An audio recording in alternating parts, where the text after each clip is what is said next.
Okay, all right. I'm giving you a 3-minute warning approximately, so we should be starting relatively close to on time.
Good afternoon.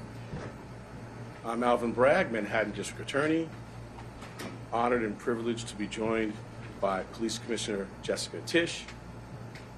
First and foremost, I want to extend my deepest condolences to Mr. Thompson's loved ones and colleagues. His family deserves our respect as they continue to grieve. Our work will never be able to undo the fact that a life was lost. We are here to announce that Luigi Mangione, the defendant, is charged with 1 count of murder in the first degree and 2 counts of murder in the second degree, including 1 count of murder in the second degree as an act of terrorism for the brazen, targeted, and premeditated shooting of Brian Thompson, who, as you know, was the CEO of UnitedHealthcare. This case was made possible by the collaborative efforts of the phenomenal public servants you see before you today, and so many others who are not here. I'm honored to lead the Manhattan District Attorney's Office and privileged to serve alongside Assistant District Attorneys Joel Seidman, Kristen Bailey, and Zachary Kaplan, who were working from the outset, hand in hand, with the greatest police department in the world. Chief of our trial division, Lisa Del Pizzo, and the Deputy Chief, Chris Prevost, provided sage oversight and direction. And I want to acknowledge our high technology analysis unit. There was a lot to be processed here. Steve Moran, in particular, who heads that, and Marco Popic. We are privileged here at the DA's office to work every day with the phenomenal public servants at the NYPD. It has been a distinct pleasure to work besides Commissioner Tisch, an exemplary partner, and Chief of Detectives Joseph Kinney. Almost every day we're in touch, and his leadership is second to none. And then Deputy Commissioner Rebecca Weiner, who, as I tell her, there are a lot of challenging things happening in the world, and I sleep better at night knowing that she is the Deputy Commissioner in charge of terrorism. The detectives on this, out doing the courageous frontline work, Detective Oscar Diaz, Detective Curcio, exemplary, the finest. It wasn't just those of us here in New York. I want to acknowledge the great work of our partners in Altoona, the Altoona Police Department, the Blair County District Attorney's Office, the governors of New York and Pennsylvania, the FBI, and of course, the brave members of the public who answered the call when our great commissioner put out the call for their assistance. This was a frightening, well-planned, targeted murder that was intended to cause shock and attention and intimidation. It occurred in one of the most bustling parts of our city, threatening the safety of local residents and tourists alike, commuters and business people just starting out on their day. Let me say a bit more about the charges. They include 1 count of murder in the first degree as a killing in furtherance of terrorism, 2 counts of murder in the second degree, 1 charging that the killing was done as an act of terrorism, and the second pertaining to the fact that the killing was intentional. The maximum penalty possible for murder in the first degree and murder in the second degree as an act of terrorism is life without parole. The maximum penalty for murder in the second degree is 25 years to life. There are additional counts as well. A number of criminal possession of weapon charges, 2 counts in the second degree, 4 counts in the third degree, 1 count in the fourth degree, and a count of criminal possession of a forged instrument in the second degree. Let me tell you a bit about the facts. On November 24th, we allege that the defendant arrived in New York City to murder Brian Thompson. After the defendant arrived in New York City on a bus at Port Authority, he checked into the hostel on the Upper West Side using the name Mark Rosario with a fake New Jersey ID. On the morning of December 4th, the defendant left the hostel, just after 5:30 a.m. and traveled to Midtown. For nearly an hour, we allege the defendant waited in the area near the Hilton Hotel, waiting for Mr. Thompson to appear. From 6:38 a.m. to 6:44 a.m., the defendant stood across from the entrance of the hotel on West 54th Street. When he saw Mr. Thompson, he crossed the street and approached him from behind. We allege he then took out a 9mm 3D printed ghost gun, equipped with a 3D printed suppressor, and shot him once in the back and once in the leg. The defendant then fled northeast on 54th Street and took an e-bike uptown before getting into a taxi that took him to West 178th Street and Amsterdam Avenue. On December 9th, the defendant was spotted at a McDonald's in Altoona, Pennsylvania. The local police were notified, he was arrested, and he was found with a 9mm handgun, a suppressor, 2 ammunition magazines, and the same fake New Jersey ID he used at the hostel. I want to say a word about ghost guns. These weapons are increasingly proliferating throughout New York City and the entire country. Involving technology will only make this problem worse. Last year, over 80 ghost guns and ghost gun parts were recovered in Manhattan alone. The NYPD and the Manhattan DA's office have been leading in the interdiction of these ghost guns. And one thing I want to make clear, they are unserialized, they can be printed out, but as this case tragically makes clear, they are just as deadly as traditional firearms. This will remain a priority for us here in Manhattan. Finally, I know there have been questions about the extradition process. The latest that I can offer you is that the defendant is currently scheduled to appear in court in Pennsylvania on Thursday morning, first for a preliminary hearing on his Pennsylvania charges. Immediately to follow for the hearing, will send to the governor of the state of New York the paperwork that would be necessary if he does not waive during that hearing. I now want to turn over to our great commissioner, and when I do so, I wanted to thank her for her partnership, not only on this matter, but on all we do every day together. Thank you.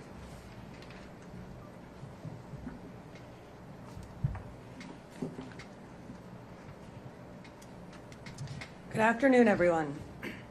The unsealing of today's indictment brings us one step closer to securing justice for Brian Thompson and his family and affirming the primacy of the rule of law in the city of New York.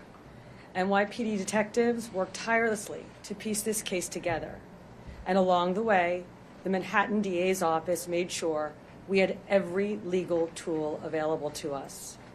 Whether quickly providing subpoenas to assist with our evidence collection, or traveling with us to Altoona, Pennsylvania last week after the apprehension, our partnership made this a successful investigation. So I'd like to thank District Attorney Bragg and his team for their work in bringing this case forward. Part of that work included the relentless collection and analysis of surveillance video by our detectives, which ultimately produced a clear image of our suspect. That image was shared far and wide through the media, and thanks to an observant McDonald's customer and the employee who alerted the police, Mr. Mangione was quickly brought into custody. This outcome is why we always emphasize the critical role of the public in our public safety mission. So again, I want to thank everyone who saw something, said something, and did something. That is why we have a suspect in custody today. As DA Bragg said, Luigi Mangione is now formally charged and indicted for murder. And let me be perfectly clear. In the nearly 2 weeks since Mr. Thompson's killing, we have seen a shocking and appalling celebration of cold-blooded murder. Social media has erupted with praise for this cowardly attack. People ghoulishly plastered posters threatening the CEOs, other CEOs, with an X over Mr. Thompson's picture, as though he was some sort of a sick trophy. And yesterday, the New York Post reported that some extreme activists were circulating a deck of cards with other most wanted CEOs to be targeted for assassination. These are the threats of a lawless, violent mob who would trade in their own vigilantism for the rule of law that protects us all. Let me say this plainly. There is no heroism in what Mangione did. This was a senseless act of violence. It was a cold and calculated crime that stole a life and put New Yorkers at risk. We don't celebrate murders, and we don't lionize the killing of anyone. And any attempt to rationalize this is vile, reckless, and offensive to our deeply held principles of justice. Now, as we await the extradition process in Pennsylvania to complete, we continue our public safety work here at home. That includes our focus on the growing threat of ghost guns, one of which was used in this attack. The NYPD remains committed to tracking down and removing these untraceable weapons from our streets. And we will do that work hand in hand with District Attorney Bragg here in Manhattan and in every other borough to ensure that those who possess, distribute, and use these weapons are held fully accountable. Finally, I want to again thank every member of the NYPD, uniform and civilian, working on this case, led, of course, by our great Chief Kenny, whether in Midtown North Squad, Homicide, Crime Scene Unit, Intelligence Bureau, and everywhere else. All of you contributed to today's indictment, and you've brought the Thompson family one step closer to justice in this case. Thank you. I'm going to take on-topic question. Shayna? Dear Brad, could you please elaborate on the terrorism theory that backs up the murder in the first-degree count? What elements do you expect to be able to prove? Sure. So, in its most basic terms, this was a killing that was intended to evoke terror. And we've seen that reaction. The statutory elements we can go into, but its most basic term, that's what this is. This was not an ordinary killing, not to suggest that any killing is ordinary, but this was extraordinary, and the New York State Legislature has set out both the paths that we talked about, both the murder one and murder two, and this we allege is certainly squarely within those statutes which talk about intending to do exactly what we saw happen here. Maybe Chief Kenny could get into this, but I'm wondering sort of the timeline between December 6th, when the FBI was notified by the San Francisco police about this missing person that was called in from Luigi's mother, to the time that they contacted you about this. Were you aware of this when he was arrested, or is this something that was still being processed at the time? And what did his mother say? So the original missing report took place back in November 18th in San Francisco. The sergeant that was involved in that case reached out to the San Francisco field office and said, hey, basically, I'm working on a missing case. I saw the photograph that was distributed by the NYPD. There bears a resemblance. That tip was forwarded to us close to 45 hours after the incident took place. It showed up to a TFO, which is a task force officer. We have NYPD officers embedded with the FBI. They received that tip. It was one of 4 tips that they had received that day, and they were vetting it. Part of that vetting process was that they reached out to Mangione's mother in San Francisco very late on the 7th. They had a conversation where she didn't indicate that it was her son in the photograph, but she said it might be something that she could see him doing. So that information was going to be passed along to the detectives the next morning, but fortunately we apprehended it before we could act on that.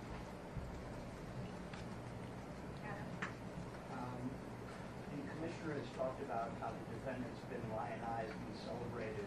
I'm wondering how concerned you are about a potential jury knowing that someone on that jury would be someone who would lionize and celebrate him. Well, I want to echo the commissioner's words and concerns, which I think were put forth beautifully. And we see a lot in these jobs. I meet with the families of homicide victims, and I just can't wrap my head around the notion that someone is celebrating this.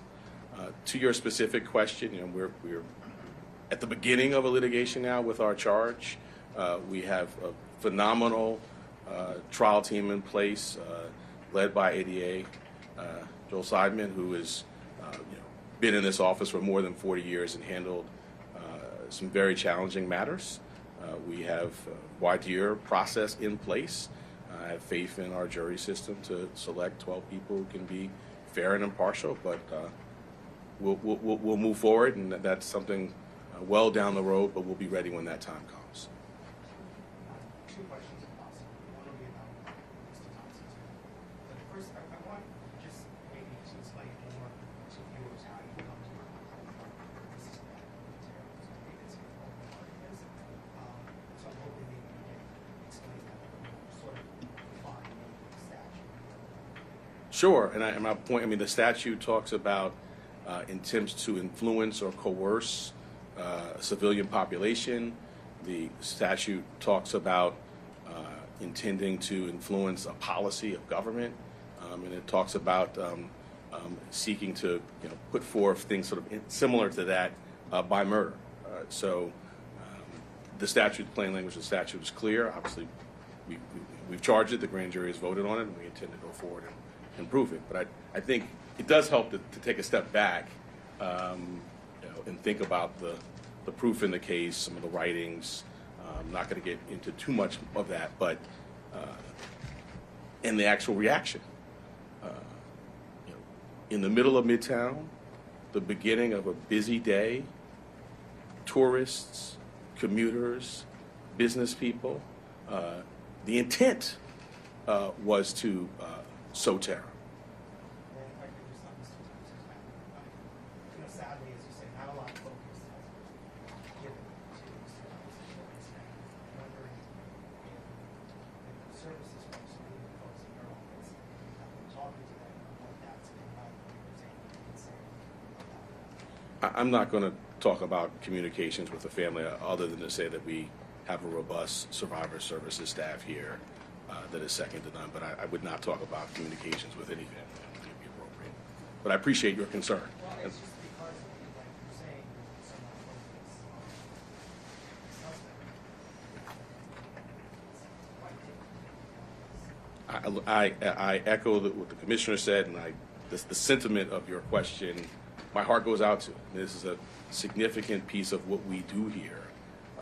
Is we center the trauma of survivors and victims and their families. A significant piece of what I do is sit across the table and look people in the eye, and when appropriate, if they want to, offer a hug. And we have dedicated advocates and counselors and great staff that focuses on that. So I agree completely with you, and I wish that that's where the public's focus was exclusively. That's where it should be. That's where it is here, in addition to obviously the facts and the law and the case. But because of respect for where your question's coming from, I'm not going to get into communications. For the commissioner, maybe Chief Kenny, given the celebration of the relationship that you described, I'm wondering if the NYPD is shifting any of its practices. Are you guys talking to CEOs at this point, or deploying in different places than you were before?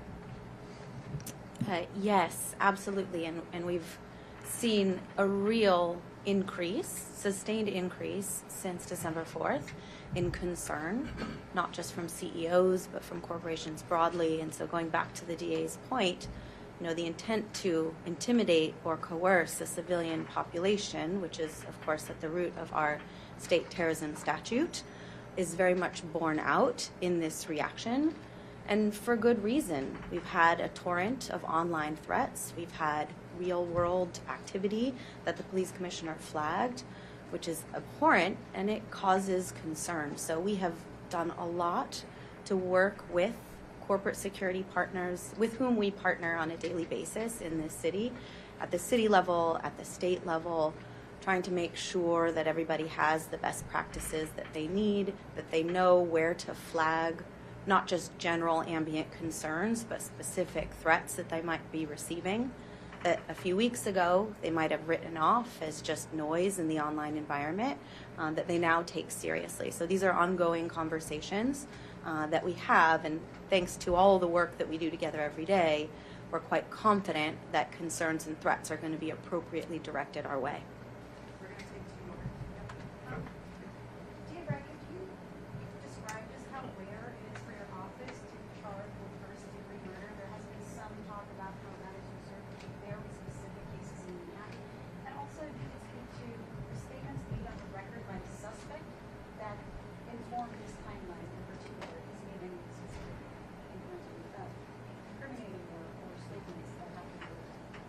So I'll address the first piece.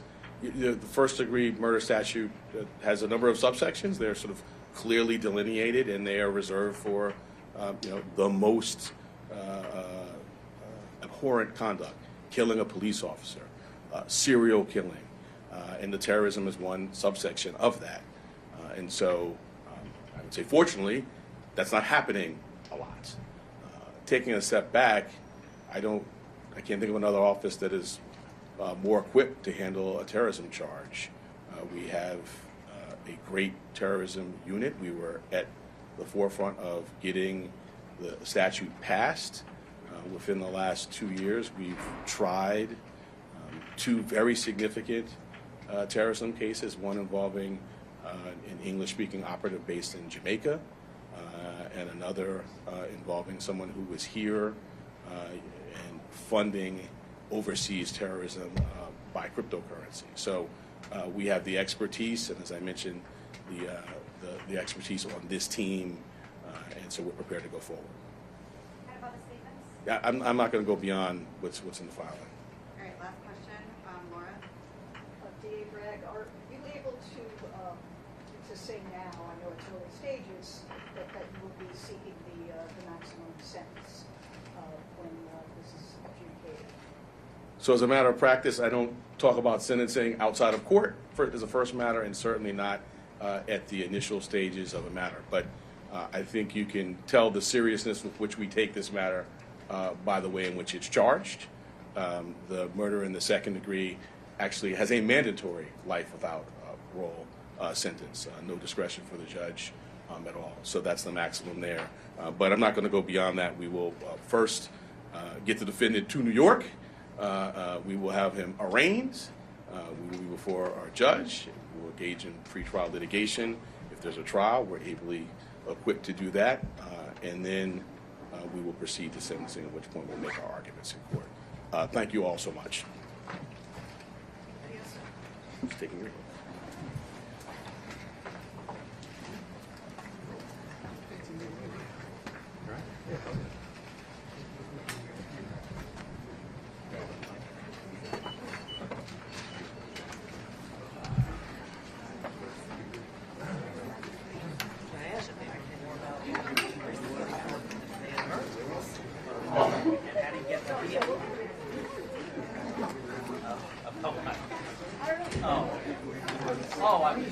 I'm just telling John. I wanted to let you know what I told you.